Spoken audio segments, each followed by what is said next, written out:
Astro பூர்ணாவின் அன்பார்ந்த வணக்கங்கள். இன்னைக்கு நாம பார்க்கக்கூடிய சிறப்பு தலைப்பு குரு பெயர்ச்சி. 2025 குரு பகவான் 15ஆம் தேதி, மே மாதம் 15ஆம் தேதி ரிஷப ராசியிலிருந்து மிதுன ராசிக்கு பெயர்ச்சியாகி வர்றார். இந்த மிதுன ராசிக்கு பெயர்ச்சி ஆகக்கூடிய அந்த குரு பகவான் எல்லா ராசி என்பர்களுக்கும் என்னென்ன மாற்றங்களை கொடுக்க போறார், ஒவ்வொரு ராசி என்பர்களுக்கும் கொடுக்கக்கூடிய பலன்கள், உங்களுடைய சுய ஜாதகப்படி இருக்கக்கூடிய அந்த பலன்கள், இந்த சுய ஜாதகத்தினால இந்த குரு பகவான் என்ன மாதிரியான ஒரு மாற்றத்தை உங்களுக்கு கொடுக்க போறார் அப்படின்றதுதான் இந்த பதிவுல நம்ம தெளிவா பார்க்க போறோம். குரு பகவான் ஒரு சுப கிரகம், முழுமையான சுப கிரகம். இவர் கால புருஷனுக்கு 3ஆம் இடத்துல பெயர்ச்சி ஆகிறார், உபஜயஸ்தானத்துல பெயர்ச்சி ஆகிறார். அதனால இந்த காலகட்டத்துல எல்லா இடத்துலயுமே பல நன்மைகள் நடக்கக்கூடிய ஒரு நேரம், நிறைவேறாத சில பிரச்சனைகளுக்கு எல்லாம் தீர்வு கிடைக்கக்கூடிய ஒரு நேரமாக தான் இந்த குரு பெயர்ச்சி அமைய போகுது. வாங்க பார்க்கலாம். இப்போ இந்த சேனல்ல முதன்முறையா பார்த்துட்டு இருக்கிறீங்கன்னா சப்ஸ்கிரைப் பண்ணிக்கோங்க. பெல் பட்டன்ல ஆல் ஆப்ஷன் சூஸ் பண்ணீங்கன்னா உங்களுக்கு தேவையான அஸ்ட்ராலஜி பதிவுகள் இந்த இடத்துல இந்த சேனல்ல வந்துட்டு இருக்கும். இப்போ ஒவ்வொரு ராசி என்பவர்களுக்கும் உண்டான பலன்களை பற்றி நம்ம இப்ப பார்க்கலாம். சிம்ம ராசி அன்பர்கள் பொதுவாகவே எல்லா இடத்துலையும் தன்னுடைய ஆதிக்கம் நிறைந்து இருக்கணும். ஆதிக்கம் மீன்ஸ் தனக்கு ஒரு மதிப்பும் மரியாதையும் கிடைக்கணும் அப்படின்னு எதிர்பார்ப்பவர்கள் நம்ம சிம்ம ராசி அன்பர்கள். யாராவது அப்படி இருக்கிறீங்க அப்படின்னா கீழே கமெண்ட் பாக்ஸ்ல போடுங்க. எனக்கு உண்டான அங்கீகாரம் எங்கேயுமே கிடைக்க மாட்டேங்குது, என்னுடைய மதிப்பு எல்லா இடத்துலயும் ஒரு அசிங்கப்படுத்தப்படுது அப்படின்ற மாதிரியாக யார் யாருக்கெல்லாம் இந்த மாதிரியான ஒரு பிரச்சனைகள் இருக்கோ அது எல்லாத்தையுமே நீங்க கீழே கமெண்ட் பாக்ஸ்ல போடலாம். இந்த மதிப்பும் அங்கீகாரமும் ஒவ்வொரு நாளும் எதிர்பார்க்கக்கூடிய இந்த சிம்ம ராசி அன்பர்களுக்கு என்னைக்கு அந்த மதிப்பும் அங்கீகாரமும் கிடைக்கலையோ அந்த நேரத்துல பாத்தீங்கன்னா இவங்களால அந்த ஒரு மன உளைச்சல்ன்றது அதிகரிக்கக்கூடிய ஒரு நேரமாக இருக்கும். யாருடைய பேச்சையுமே கேட்கக்கூடிய ஒரு மனநிலையிலேயே இருக்க மாட்டாங்க. சிம்ம ராசி அன்பர்கள் பாத்தீங்கன்னா ஜாம்பவான்கள் தான். அவங்களுடைய திறமைக்கும் அவங்களுடைய நாலேஜுக்கும் யாருமே ஈடுகட்ட முடியாது. அது என்னமோ ஒரு ஒத்துக்கக்கூடிய ஒரு விஷயம்தான். ஆனால் பாத்தீங்கன்னா ஒரு சின்ன சின்ன ஒரு பிரச்சனைகள்ல கூட அவங்களால அந்த ஒரு மற்றவர்களினுடைய அறிவுரையை கேட்க முடியாத ஒரு நிலையில தான் இருப்பாங்க. அந்த ஒரு ஈகோன்றது அந்த இடத்துல கிளாஷ் ஆகிக்கிட்டே இருக்கும். நம்ம இத்தனை நாள் இப்படியே இருந்துட்டோமே, இந்த பிரச்சனைக்கு போய் அவங்க கிட்ட போய் கேட்கணுமா அப்படின்ற மாதிரியான அந்த ஒரு இந்த விஷயம் தாழ்வு மனப்பான்மை இவர்களுக்கு அதிகமாக இருக்கக்கூடிய ஒரு அன்பர்களாக தான் இருப்பாங்க. இப்படிப்பட்ட இந்த சிம்ம ராசி என்பர்களுக்கு குரு பகவான் 11ஆம் இடத்துல பெயர்ச்சியாகி வர்றார். லாபஸ்தானத்துல, ஒரு மகிழ்ச்சி ஸ்தானத்துல, ஒரு நிறைய ஒரு வரவுகளை கொடுக்கக்கூடிய ஸ்தானத்துல குரு பகவான் சுபகிரகம் பெயர்ச்சியாகி வர்றார்.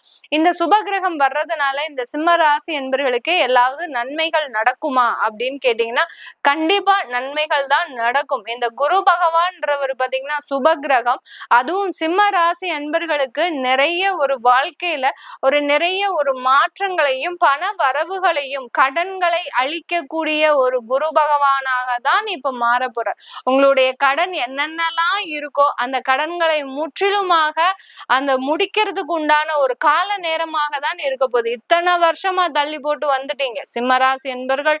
கடன் இல்லாத அன்பர்கள் யாருமே கிடையாது, எல்லாருமே கடன் தான் வச்சிருக்கிறீங்க. அதுலயும் இந்த சிம்மராசி அன்பர்கள்லாம் ஒரு நேர்மையோட ஒரு இதோட வாழக்கூடியவர்கள், இப்படித்தான் இருக்கணும், ஒரு வரைமுறையோட இருக்கக்கூடியவர்கள். கடன் யார்கிட்டையும் வாங்கக்கூடாது, யாரும் கிட்ட போய் நம்ம போய் கையேந்தி நிக்க கூடாது அப்படின்னு ஒரு தன்மானத்தோடு வாழ்பவர்கள். நான் தான் சொன்னேன் இல்லையா முதல்லயே, ஒரு ஜாம்பவான்களாக இருப்பாங்க. யார்கிட்டையும் அட்வைஸ் வாங்குறதே பிடிக்காத இந்த சிம்மராசி என்பர்களுக்கு கடன் வாங்குறது பிடிக்குமா? அப்படியே மன உளைச்சல்னா ஒரு வெறித்தனமாக அந்த கடன் வாங்கிட்டோமே இதை எப்படி அடைக்க போறோம் அப்படின்ற மாதிரியான ஒரு நிலையில தான் இருப்பாங்க. சாதாரண பேங்க் லோனே மாசம் மாசம் இஎம்ஐ கட்ட முடியாட்டி இவங்களால அந்த ஒரு நாள் கூட அந்த தூங்க முடியாது, கரெக்டா சாப்பிட முடியாது, அடுத்து இதுக்கு என்ன ஏற்பாடு பண்ணலாம் அப்படின்னு முழிச்சுட்டு வந்துருவாங்க. அந்த அளவிற்கு ரொம்ப வரைமுறையோடு வாழக்கூடியவர்கள். அது எல்லாமே இப்போ முழுவதுமாக தீரக்கூடிய ஒரு நேரம் தான். உங்க கடன்களை கரெக்டா செலுத்தக்கூடிய ஒரு நேரம். கடந்த காலத்துல எல்லாம் நிறைய பிரச்சனைகள் வந்திருக்கும். ஏன்னா கேது பகவான் உங்க ராசிக்கு வர்றார். கேது பகவான் பாத்தீங்கன்னா நீதிமான், அதாவது நல்ல ஒரு தீர்ப்பை கொடுக்கக்கூடியவர். கொஞ்சம் கடுமையான ஒரு தடைகளை கொடுத்தாலும் கடைசியில நம்மளுக்கு ஒரு நல்ல ஒரு தீர்ப்பை தான் கொடுப்பாரு. எப்படி ஒரு ஜட்ஜ்மெண்ட் வருது அப்படின்ற போது நம்ம எல்லாரும் எவ்வளவு ஆவலா இருக்கிறோமோ அதே மாதிரி தான் இந்த கேது பகவான் உள்ள நுழைஞ்சிட்டாரு அப்படின்னாலே இந்த ஒரு வருடத்திற்குள்ள கண்டிப்பாக கடனுடைய அளவு குறையறதுக்கு உண்டான ஒரு நேரமாக தான் இருக்கும். இதுக்கு உங்களுடைய சுய ஜாதகத்துல தசாபுத்தி எல்லாம் நல்லா இருந்ததுன்னா இன்னும் மேலும் அதிக முன்னேற்றங்கள் இந்த குரு பகவானால கிடைக்கக்கூடிய ஒரு நேரமாக இருக்கும். இன்னும் ஒரு ஸ்பெஷாலிட்டி என்ன இந்த குரு பகவான் பெயர்ச்சியில அப்படின்னு பாத்தீங்கன்னா, குரு பார்வை பாத்தீங்கன்னா உங்களுடைய 3ஆம் இடத்துல விழுது, உபஜயஸ்தானத்துல விழுது. அப்படி இருக்கும்போது உங்களுடைய முயற்சிகள் எல்லாமே எடுத்த அடி வைக்கிற அடி எல்லாமே நல்ல ஒரு மாற்றத்தை கொடுக்கக்கூடிய ஒரு நேரமாக தான் இருக்கும். அந்த மாற்றங்கள்னால நிறைய வளர்ச்சிகள், ஒரு வாழ்க்கை தரம் முன்னேறதுக்கு உண்டான ஒரு அமைப்பாகவும் இருக்க போகுது. 5ஆம் பார்வை 5ஆம் இடத்தையும் பார்க்கிறாரு அப்படின்ற போது யார் யாருக்கெல்லாம் வேலையை விட்டீங்களோ அவங்களுக்கு எல்லாருக்குமே வேலை வாய்ப்பு கிடைக்க போகுது. இந்த மே மாதம் ஜூன் மாதத்துல எல்லாம் வேலை வாய்ப்புன்றது மிக பெரிய அளவுல ஒரு திருப்பத்தை ஏற்படுத்தக்கூடிய ஒரு நேரமாக இருக்கும். குழந்தை பேரு இந்த சிம்மராசி என்பர்களுக்கு திருமணமாகி இவங்களே பிளான் போட்டிருப்பாங்க, நமக்கு இப்போ குழந்தை வேண்டாம், நம்ம செட்டில் ஆகணும். திருமணம் ஆனதே எதற்காக, ஒரு செட்டில் ஆயாச்சு அதனால திருமணம் பண்ணி வச்சிருப்பாங்க. இந்த கணவன் மனைவியா சேர்ந்ததுக்கு அப்புறம் இவங்க என்ன பண்ணிருப்பாங்க, நம்ம இன்னும் கொஞ்சம் செட்டில் ஆயிடலாம், அதுக்கப்புறம் குழந்தைய பெற்றுக்கலாம். இந்த தம்பதிகள் அனைவருக்குமே நான் சொல்லக்கூடிய ஒரே ஒரு விஷயம் என்ன அப்படின்னா, இந்த குழந்தை பிறப்பை நீங்க தள்ளி போடவே போடக்கூடாது. ஏன்னா அதை நீங்களா பிளான் பண்றீங்கன்னு நினைச்சிட்டு இருக்கிறீங்க, அது கிடையவே கிடையாது. கிரகங்கள் உங்களை பிளான் பண்ண வைக்குது. இந்த மாதிரி இவருக்கு இந்த மாதிரியான ஒரு எண்ணத்தை கொடுத்தோம்னா தான் நமக்கு அந்த குழந்தை பேரை தடை பண்ண முடியும் அப்படின்ற மாதிரியான உங்க சுய ஜாதகத்துல அந்த கிரகங்கள் செயல்படும் போது நீங்களா ஒரு நினைப்பு, நம்ம தான் எல்லாமே செஞ்சுட்டு இருக்கிறோம் அப்படின்னு. அந்த மாதிரி பண்ணவே பண்ணாதீங்க. கிடைக்கிற வாய்ப்புகளை நழுவ விடாதீர்கள். ஏன்னா இன்றைய காலத்துல நிறைய பேர் குழந்தை இல்லாம தவிச்சிட்டு இருக்கிறாங்க. குழந்தை கிடைக்கக்கூடிய பாக்கியத்தையும் நம்ம தவற விட்டுறக்கூடாது. இந்த சிம்ம ராசி என்பர்கள்லாம் இப்ப யார் யாருக்கெல்லாம் புதுசா திருமணம் ஆயிருக்குதோ அவங்க எல்லாருமே இப்போ நல்ல ஒரு குழந்தை பாக்கியத்தை அனுபவிக்கக்கூடிய ஒரு நேரம். ஒரு குழந்தை பெறதுன்றது பாத்தீங்கன்னா மிகப்பெரிய வலியும் வேதனையும். அந்த மாதிரியான வலியை யாராலையும் அவன் அனுபவிக்கவே முடியாது.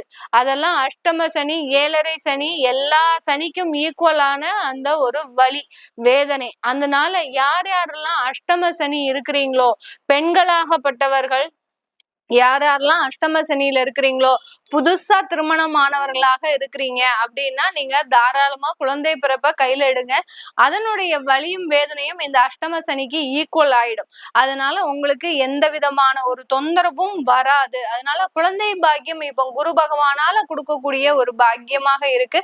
கண்டிப்பா அதை அனுபவிக்கக்கூடிய ஒரு கால நேரமாகவும் இருக்கும்.